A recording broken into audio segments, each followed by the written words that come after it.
Good morning, good afternoon, good evening. Today we are going to be talking about something that I have been writing about a bit over the last couple of weeks, the event in San Francisco, VizThink 208, who was done in the Westin Hotel about almost a month back.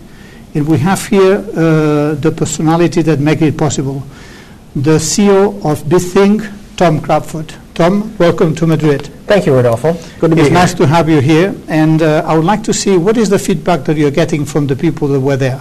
The feedback has actually been truly phenomenal. We've been completely overwhelmed by the positive feedback from the entire group. People are excited about the diversity, about meeting new people, about the opportunity to network, about the opportunity to learn new content, to learn new ideas, and be able to take those back and apply them at their companies. It was incredibly exciting to watch them get involved and jump right in and learn new things. Unfortunately, there were not so many Spaniards. I think I was one, and someone else was there, but not many. Probably less than 12, I guess. Certainly. Overall, though, we had over 20% non-U.S. people, closing in on 21%. It was a phenomenal group reflected from all over the world, from Australia and New Zealand to France and Germany to South Africa. So it was very, the amount of people that came from outside the U.S. was, you said, 21%? 21%. It was quite good, yeah. It was quite good, very surprising for our first year, as people didn't know about us or know that we existed, to be able to pull from all of the regions of the world, truly.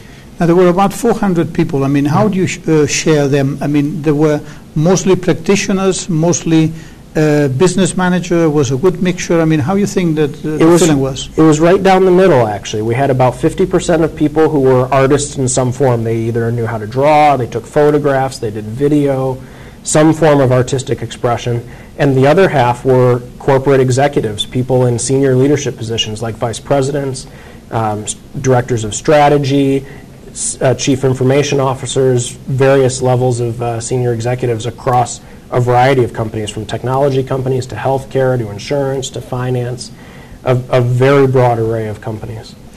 Tom, I've been to many events, and I've never seen an event like the one you did. So can you explain what was the basic difference? I mean, we've been to many events, and in events normally you have one person do a presentation and everyone listening. Your event was not like this. I mean, what made the difference?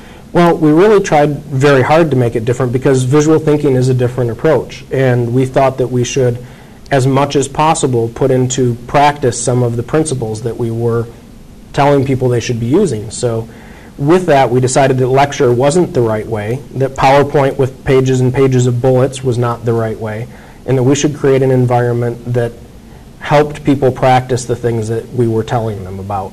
So, for example, all of the tables in all of the facility, both the general sessions and the breakout rooms, were all set up in rounds. The idea was to encourage people to talk to each other. You put 8 or 10 people around a table, they're forced to look at each other rather than look up at a screen and never talk to the person next to them.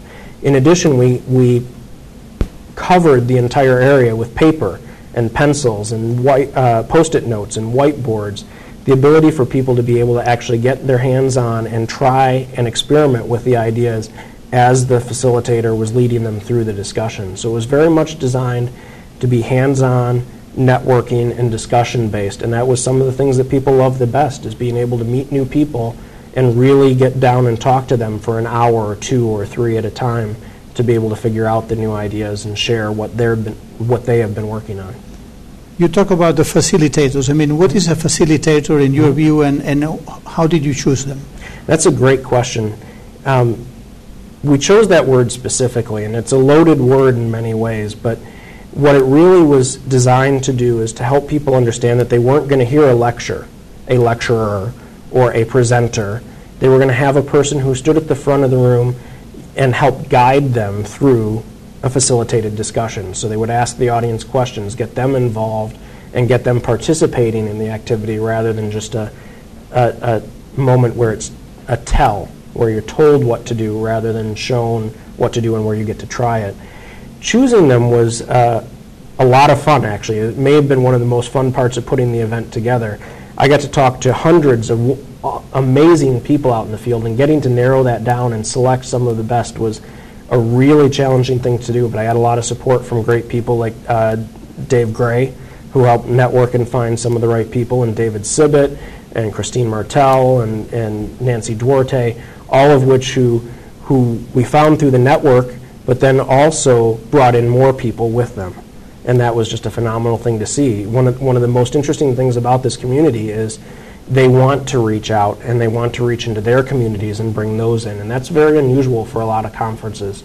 Many conferences, the one person comes and that's it, or they might bring a colleague. Here they were reaching out and bringing friends, and in some cases even family, and reaching out to more of their network about the excitement that they were seeing in visual thinking. So we were very gratified about that.